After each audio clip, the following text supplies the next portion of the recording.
I pastori sardi lanciano una nuova sfida al mercato della carne, l'agnellone pesante che vuole conquistare un mercato in espansione, sperimentando la linea pecora agnello più adatta anche ai terreni marginali e abbandonati, oltre che a un settore in cui è sempre più difficile trovare manodopera e con un'età media in crescita. Tutto ciò attraverso una partnership tra Distretto Rurale della Barbagia, Consorzio dell'Agnello di Sardegna IGP e Agris Sardegna.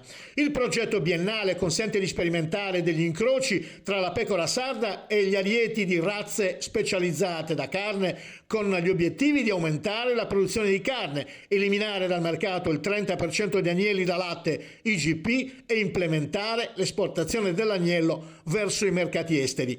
Il mercato delle carni ovine è in netta espansione sul mercato mondiale, soprattutto nei paesi di cultura musulmana, ha sottolineato il presidente del CONTAS, Battista Qualbu. La valorizzazione di queste carni e dei loro sottoprodotti potrebbe rappresentare un'opportunità di diversificazione delle produzioni dell'allevamento ovino attraverso l'introduzione di modelli di allevamento dell'agnellone.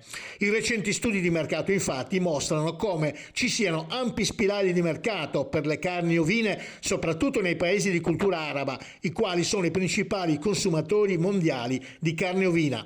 Alcuni analisti riferiscono che lo sviluppo futuro di una filiera delle carni ovine nazionali deve indirizzarsi proprio verso questi paesi, i quali mostrano particolare attenzione alle caratteristiche qualitative del prodotto e alle sue certificazioni.